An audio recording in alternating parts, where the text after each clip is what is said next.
Welcome to the Business of Soul Searching. My name is Erin, and I invite you to join me as I travel the world challenging risk takers who have soul searched and came out on the other side to tell us their incredible stories. Are you ready for this? Hello, everybody, and welcome back to the Business of Soul Searching podcast. I'm Erin, your hostess, and this podcast is different from the rest of the podcasts I've done so far. Historically, I've done just straight interviews with people, but this episode is a little bit different. It's just going to be kind of me talking about where I am right now with the podcast and where I am in life in general, and just kind of a few topics that I was interested in discussing. And just to explain a little bit about why it's not interview this week. So I actually have this awesome event planned, and I was going to go and co-host red carpet. I was going to, of course, network. It was like this huge networking event in Massachusetts. For those that don't know, where my podcast is, originated from, Rhode Island and Massachusetts area. And so I had planned to co-host this event months prior, and as a side note, the reason why I bring this up, because it's important in regards to the topic of self-care. So as weeks were coming in, I was kind of just getting excited. I just felt like, this is the event. It aligns with my goals. It aligns with my brand, my podcast. This is going to be great exposure. I'm the type of person that I love interviewing one-on-one, but I'm also very interested in live broadcasting. So I try and do, co-hosting events. I'm trying to kind of tackle that beast, so to speak. So anyways, when I got to, the day of, I wasn't feeling 100%. And as opposed to pushing through that, I decided to politely decline and, explain to the host that I was not going to be attending and that I will look out for her future events. I felt at the time that because of the way that I was feeling, I wasn't feeling 100%, I couldn't deliver. And so what I've learned is that I don't want to do anything towards my brand that's half-assed. So if I feel like I can't give someone 100% or more at an event, I'm not going to just show up and just, do part of what I need to do. And then when I look back at the tape, it's like, wow, I could have done way better, because then I'm not going to want to promote it. I'm not going to want to put it anywhere on my social media, and I'm not going to want them to put it anywhere on social media if it's not my best. So I know there's like a popular opinion of, just push through and just do it, and no team, no sleep, and all that good stuff. And I guess that works for some people, but for me, being in the mental health field, self-care is really important to me. And I bring that up because I feel like there's a lot of people who don't, that may be listening, that don't understand the importance of self-care. And my thinking was that although this is an amazing event to go to and to network at, there's going to be plenty of events. And furthermore, if this particular brand and I are meant to collaborate in the future, it'll happen.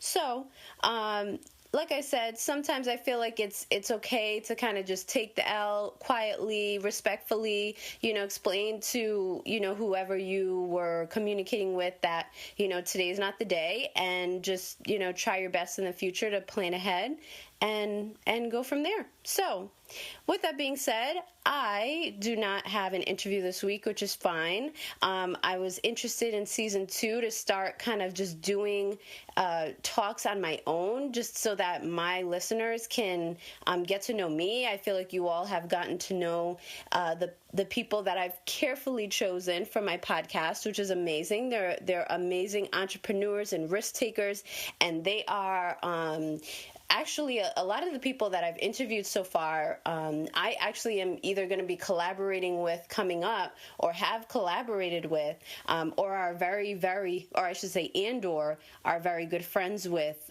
so far. So the beautiful thing about having a podcast so far is that I am making awesome and solid connections. So So that's another thing. So I'll be talking about a few things on the podcast. I'm going to take a short break, and then I'll be right back with my topics. So one of the topics that I definitely wanted to, go through today was a more kind of relevant topic to the podcast. And so when I was thinking of, what should I discuss this week, if it's going to be a personal podcast, I realized that I've gone through 1 season and a half, and I've been interviewing other people and finding out about their fears, but I haven't really discussed my fears or my top fear.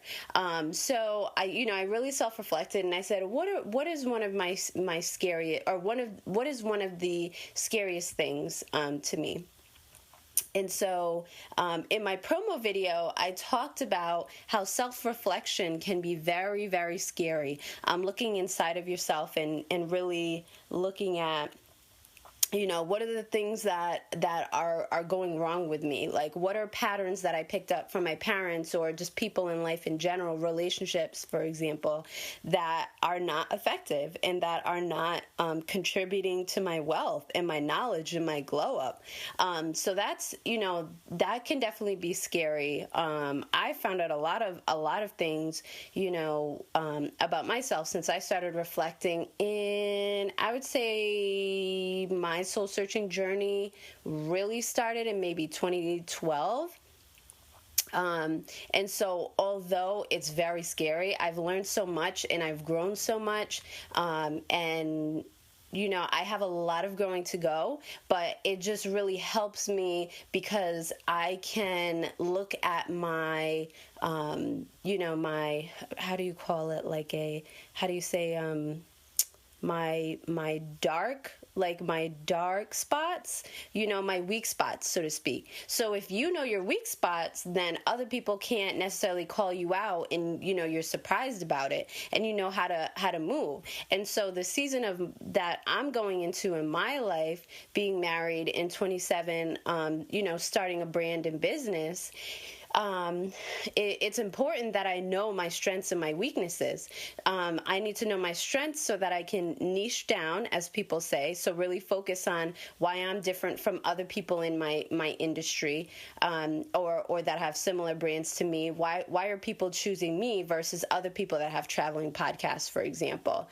And also my weaknesses so that I can outsource. I can either strengthen that, work on the weakness, and strengthen it, or outsource that particular, particular trait. So that could be organizational skills, or it could be just, organizational skills, or like timing of, I'm just not really good at, for example, timing, knowing that, okay, I have 6 hours before I go to my 9 to 5, or 5 to 9, and I need to get this and done from this and this done for my podcast. So that means that I need to, one, be motivated to get all those things done, two, be organized to know what is most likely something that I will get done in the morning, the afternoon, and early evening before I run to work. And so that is something that if I'm not good at that, then that's something that I need to outsource.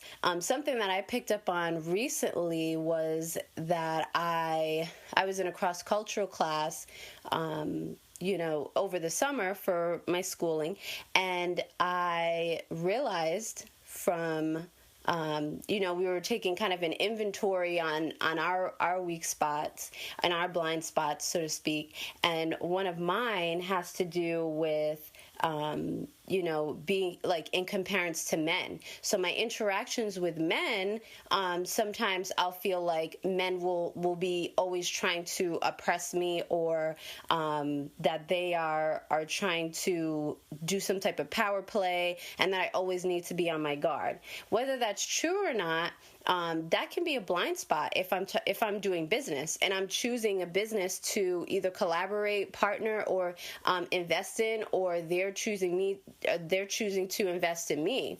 So having assumptions that a specific sex of people are trying to oppress me or manipulate me, assuming that all peoples are the same, that's not necessarily going to contribute to my brand or business effectively. So that was kind of a goal of mine. So that's what I mean by kind of like fears and just exploring them and just, self exploration and how it can really benefit you. Not just, I know some people aren't really interested in becoming a better person, but I mean, if you look at your business is about relationships, as well as people, obviously education, but and also tapping into your resources.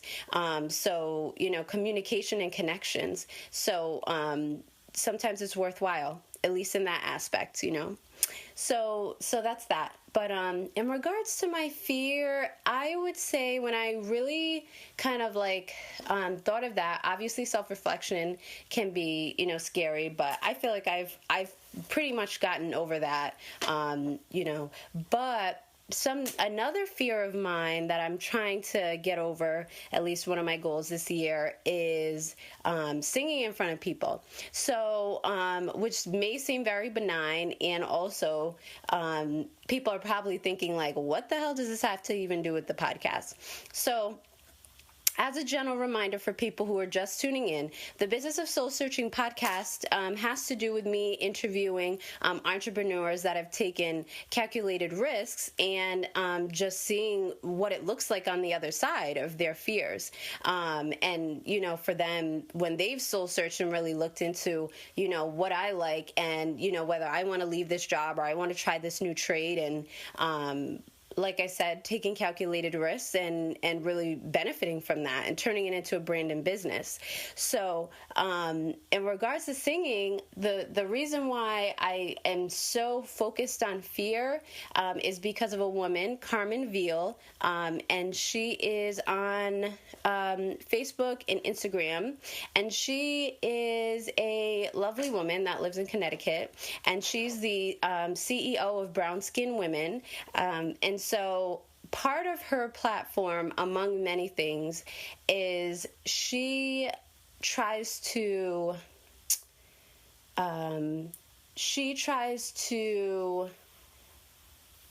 dispel all of her fears. So this is a woman that, and this is actually kind of how I got turned on to her page and her brand. I actually co-hosted for her earlier this year. But anyways, at one of her Brown Skin Women events. But anyways, so she is totally awesome, and one reason I got turned on to her page is because she was talking about walking on fire coals and that she was scared, but part of her goals, I think it was a year ago or years ago, was a part of one of her fears was walking across hot coals, like fiery coals. You know how people like walk, across the thing, and so she was like, okay, I'm just gonna go do it. And she went and did it. And there was a video of her doing it. And I was just like, wow. And what I commented, our first engagement on social media, I said, it is amazing. I'm probably paraphrasing because this is a while back now. But it's amazing that you are able to attend to your fears the way that you do. And it must better your business and your brand because you're able to take your fears and put them somewhere and put them in a box somewhere. That's amazing. And it really does. And when you meet her, it's just this whole different experience. And so that is something, even though singing kind of doesn't necessarily align with all of my goals in my podcast, I know that if that is one of my top fears, then that's kind of the target. That's my target. If sharing, whether it's me covering songs or it's me kind of talking, if it's me covering songs or it's me creating music, which I've always wanted to do, if that's a goal of mine and I've been scared to do it, I think that it's unfair for me to ask other people to constantly ask my following to try something new this week and, do something different, and it's worth it. Don't do it for me, do it for you. I think that it's only fair that I'm doing the same. So I will have some things coming up. I will kind of just keep it under wraps, and I'll just be kind of surprising people. But I am definitely interested in doing some song covers, whether it's going to be directly on the podcast or if it's going to be, on social media. I've been teasing people on social media with my singing, and other fears. As I discover more fears, I'm going to be just kind of running at them full force, because I know that if I can start dispelling my fears, it's only going to make me stronger, and it's only going to make me more unstoppable in the business world. So that is kind of what I prepared for this week. So I just wanted to kind of tell a little bit about myself and kind of my direction and my vision. And I hope that this is helpful to people, for folks that are just tuning in for season 2, or if this is your first episode, I hope this is helpful so that you can kind of understand just me. Not even just my podcast theory, but just me as a person. And if you all have any questions, I'm going to leave my information in the conclusion. And so thanks for listening. And that concludes another exciting episode of The Business of Soul Searching. If the content discussed in this podcast interests you, please contact me at thebusinessofsoulsearching@gmail.com. Also, make sure you subscribe. And most importantly, take a calculated risk this week. Don't do it for me, do it for you.